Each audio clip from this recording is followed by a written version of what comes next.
જય શ્રી કૃષ્ણ, જાગૃતિ રસોઈમાં તમારું સ્વાગત છે। આજે હું પાવભાજી બનાવવાની છું અને જો બધું શાક મેં બાફીને ફ્લાવર, બટેટા, રીંગણા, કોબી, વટાણા બધું શાક મેં બાફીને રેડી રાખ્યું છે। હવે એને હું મેશ કરી નાખું અને મેશ કર્યા પહેલાં તે હું ગેસ ચાલુ કરી અને તેલ અને બટર બે નાખી આમાં તેલ નાખીશ એટલે બટર નો દાજી જાય એટલે હું પહેલાં તેલ નાખીશ। હવે આ બટર નાખું છું।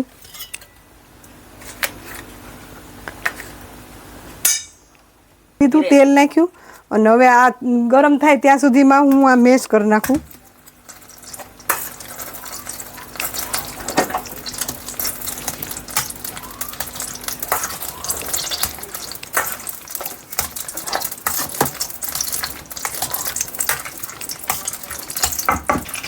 હવે જો આપણું બટર અને ગેસ મેં ધીમો કરી નાખ્યો છે। આપણું બટર અને તેલ બે ગરમ થઈ ગયું છે। આમાં કેપ્સિકમ નાખું છું,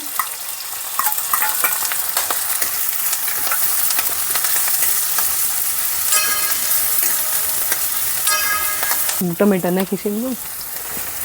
હવે આને થોડી વાર થવા દઉં અને પછી હું આમાં ટમેટા નાખીશ। થોડીક વાર સાતળવા આને। ગેસ ધીમો જ છે આપણો, મીડિયમ રાખ્યો છે અને આ હવે સતળાઈ ગયા છે। હવે ટમેટા નાખું છું। ટમેટા સતળાઈ જાય પછી હું બધો મસાલો અંદર કરીશ।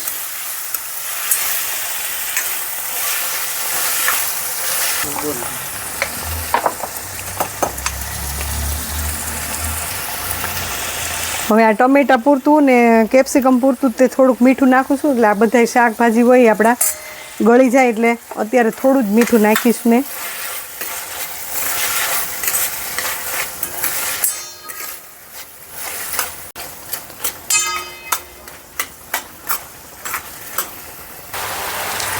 હલો આપણે આ ચડી ગયું છે, કેપ્સિકમ ટમેટાની ચડી ગયું છે। હું આમાં લસણ, જો આ વાટેલું લસણ નાખું છું અંદર।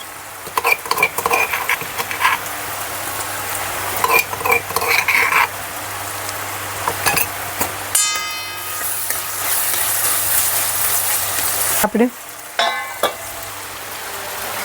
હા હવે જો આમાં સહેજ જ હળદર નાખું છું એટલે આપણે લાલ કલર આમાં ભાજીમાં લાવવા માટે બહુ હળદર નહીં નાખવાની, સહેજ જ નાખવાની। અને આમાં હું આ રૂટીન મરચું મારું છે ને એ જ અત્યારે નાખું છું। પછી હું 1 ચમચી કાશ્મીરી મરચું નાખીશ। આ તીખું મરચું છે, આ 3 ચમચી અત્યારે નાખું છું। અને આ કલર માટે હું કાશ્મીરી મરચું 1 ચમચી નાખું છું અને ગેસ સાવ ધીમો છે મારો।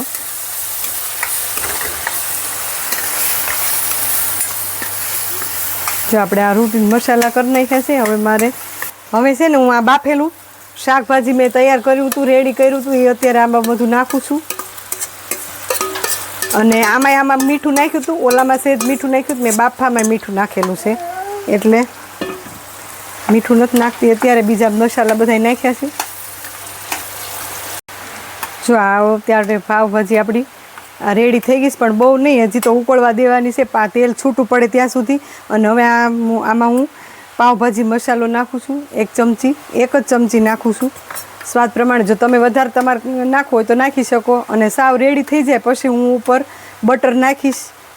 મારી ઘરે બહુ આ મસાલાવાળા, ગરમ મસાલાવાળું નથી ખાતા એટલે મેં 1 જ ચમચી નાખ્યો છે। તમારે જરૂર હોય અને ભાવે તો વધારે નાખી શકો છો।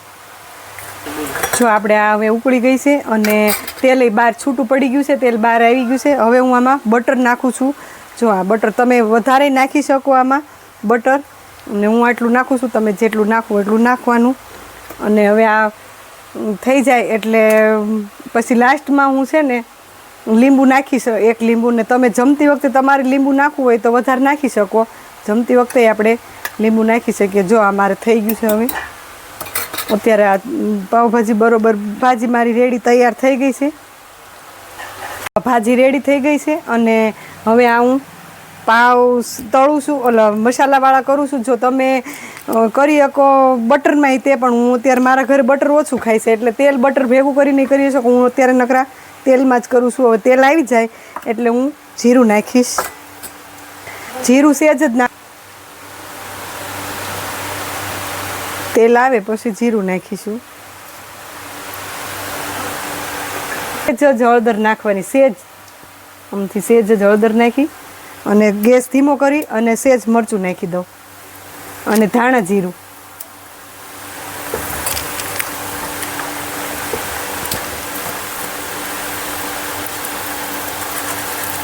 જો આવા મસાલાવાળા પાવ કરવાના.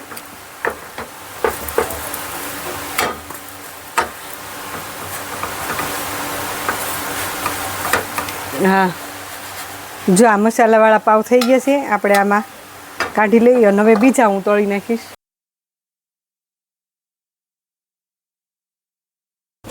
ભાજી બની ગઈ છે ને આ હું હવે સંભાર બનાવું છું કાચો. આ ડુંગળી છે, અંદર ટમેટા નાખું અને આમાં સિંગ નાખું છું અને સ્વાદ પ્રમાણે મીઠું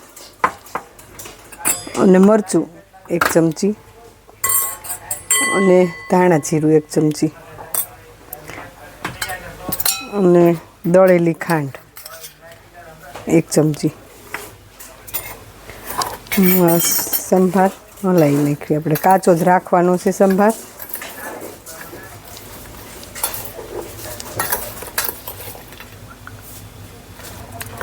જો આપણો આ સંભાર તૈયાર છે ને ભાજી તૈયાર છે, સંભાર તૈયાર છે. હવે આપણી આ ડીશ તૈયાર છે. આ ભાજી, પાઉં, સંભાર અને આ છે લીંબુના કટકા, આ ચમચી અને આ છાશ મસાલાવાળી અને આ ભાજી. આ આપણું પાવભાજી તૈયાર છે. તો આ મારો આ વિડીયો તમને ગમે જરૂર કરજો. આ પાવભાજીની ડીશ મારી તૈયાર.